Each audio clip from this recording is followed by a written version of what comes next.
یہ زنا سے بھی زیادہ سخت تر ہے۔ اللہ اکبر۔ اس کے علاوہ بھی غیبت کی بہت سی تباہ کاریاں ہیں جو اگر پڑھی اور سنی جائے تو دل تھرا جاتا ہے۔ انجانے میں کبھی بھی غیبت ہو گئی ہے تو رک جائیے، ویڈیو پاز کر لیجئے اور غیبت سے سچی توبہ کر لیجئے کہ اللہ پاک بخشنے والا مہربان ہے۔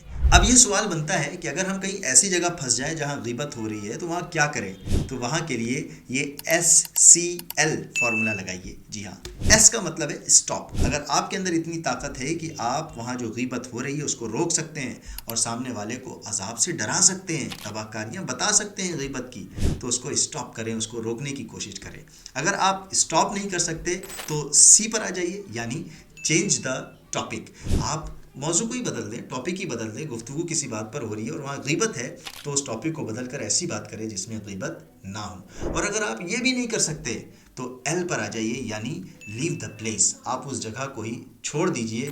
امیر اہل سنت شیخ کامل حضرت مولانا محمد الیاس عطار قادری دامت برکاتہم العالیہ تو یہاں تک فرماتے ہیں اگر کہیں غیبت ہو رہی ہے تو واش روم میں جا کر بیٹھ جائے کہ وہاں بیٹھنا واش روم میں بیٹھنے سے زیادہ خراب ہے۔ اللہ اکبر۔ اب یہ غیبت ایک ایسی بیماری ہمیں لگ چکی ہے کہ بعض اوقات چھوڑنے کا جی چاہتا ہے مگر چھوڑ نہیں پاتے۔ عادت اور لت ایسی لگ گئی ہے، گھر کا گھر تباہ ہو رہا ہے، میاں بیوی میں دوریاں بڑھ رہی ہیں، بھائی بھائی میں دشمنیاں ہو رہی ہے، دوست دوست سے بچھڑ رہا ہے، مگر غیبت ہے کہ چھوٹنے کا نام نہیں لیتی۔ اگر غیبت کی بیماری کا علاج چاہتے ہیں تو ان 5 چیزوں پر عمل کیجیے۔ سب سے پہلی چیز، غیبت سے بچنے کے لیے اچھی صحبت اختیار کیجیے۔ یہ اچھی صحبت یہ آپ کو اچھا بنا دے گی اور بری صحبت یہ آپ کو برا بنا دے گی۔ اگر آپ کے پاس اچھی صحبت نہیں ہے تو اچھی کتاب پڑھیے، کہ اچھی کتاب یہ بیسٹ فرینڈ ہے جو آپ کو نیکیوں کی طرف ہی بلائے گی۔ دوسرا علاج، فالتو بیٹھک سے بچیے۔ جہاں کام نہ ہو، نہ دینی نہ دنیاوی فائدہ ہو، ایسی جگہ بیٹھنے سے ہی بچیے کہ بعض اوقات فالتو بیٹھک میں بیٹھنے کی وجہ سے ہم گناہوں میں پھنستے چلے جاتے ہیں۔ تیسری چیز، زبان کا صحیح استعمال کیجیے، کہ جس کو زبان کا صحیح استعمال کرنے آ جاتا ہے تو وہ غیبت سے بچنے میں بھی کامیاب ہو جاتا ہے۔ چوتھا علاج، اپنے آپ کو اللہ کے عذاب سے ڈرائیے کہ غیبت کی تباہ کاریاں بہت زیادہ ہے۔ اپنے آپ کو ڈرائیے کہیں یہ غیبت کرنا ہی ہمیں جہنم میں نہ پھینک دے۔ اور پانچویں چیز، اگر کبھی خدا نخواستہ غیبت ہو جائے تو اپنے آپ کو مدنی سزا دیجیے۔ مدنی سزا کیا ہے؟ مثلاً اگر کسی سے غیبت ہو جائے 112 مرتبہ درود پاک پڑھ لے، 112 مرتبہ استغفر اللہ کی تسبیح پڑھ لے، 112 روپے اللہ کی راہ میں خرچ کر دے۔ اگر اس طرح سے کوئی نیکیاں کر لے گا تو انشاءاللہ تعالی غیبت سے بچنے میں بھی کامیاب ہو ہی جائے گا۔ کچھ ایسی صورتیں بھی ہوتی ہیں کہ جہاں غیبت کرنے کی اجازت بھی ہوتی ہے، کیونکہ اسلام ایک پریکٹیکل دین ہے جو ہمیں ایسی گائیڈ لائن دیتا ہے جو ہم اپنی پریکٹیکل لائف میں امپلیمنٹ کر کے اپنے آپ کو اچھا بنا سکتے ہیں، اپنے معاشرے کو اچھا بنا سکتے ہیں۔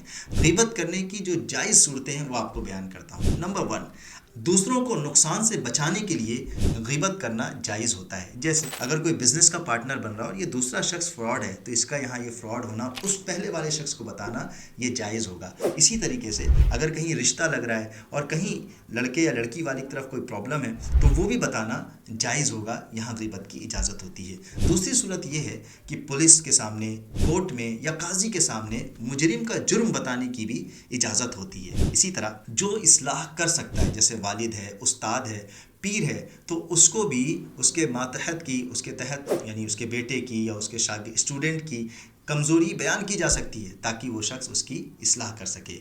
چوتھی چیز، فتویٰ لینے کے لیے مفتی صاحب کے پاس جانا ہے اور کسی کی غیبت بیان کرنی پڑے تو وہاں بھی اجازت ہوتی ہے۔ اسی طرح اگر جو شخص کھلے عام گناہ کر رہا ہے تو اس کھلے عام گناہ کرنے والے کی غیبت کرنا بھی جائز ہوتا ہے۔ بہرحال ہمیں یہ کوشش کرنی ہے کہ ہم اپنی زندگی کو غیبت سے پاک کریں اور اپنے آپ کو نیکیوں والی زندگی پر چلائیں۔ اب آخر میں آپ کے سامنے ایک بونس ٹپ دیتا ہوں۔ اگر آپ یہ چاہتے ہیں کہ آپ کسی محفل میں جائیں تو آپ غیبت سے محفوظ رہیں اور جب آپ وہاں سے اٹھ کر آئیں تو آپ کی پیٹھ پیچھے بھی غیبت نہ ہو، تو اس کے لیے آپ یہ عمل کر لیجئے۔ جب آپ محفل میں بیٹھیں تو پڑھیے بسم اللہ الرحمن الرحیم وصلی اللہ علی محمد۔ اس کی برکت سے انشاءاللہ تعالیٰ آپ غیبت کرنے سے محفوظ ہو جائیں گے۔ اور جب آپ وہاں سے اٹھیں تو پڑھیں بسم اللہ الرحمن الرحیم وصلی اللہ علی محمد۔ اس کی برکت سے انشاءاللہ تعالیٰ آپ کی غیبت سے بھی لوگوں کو روک دیا جائے گا۔ اللہ پاک ہمیں غیبت اور تمام گناہوں سے بچنے کی توفیق عطا فرمائے۔ اگر آپ کو یہ لگتا ہے کہ یہ گناہ واقعی بہت زیادہ عام ہو گیا ہے اور آپ بھی چاہتے ہیں کہ اس گناہ سے لوگوں کو بچائیں، اپنے معاشرے کو صاف ستھرا بنائیں، غیبت سے پاک کرنا چاہیں، تو آپ اس ویڈیو کو زیادہ سے زیادہ شیئر کیجیے اور چینل کو سبسکرائب بھی کیجیے۔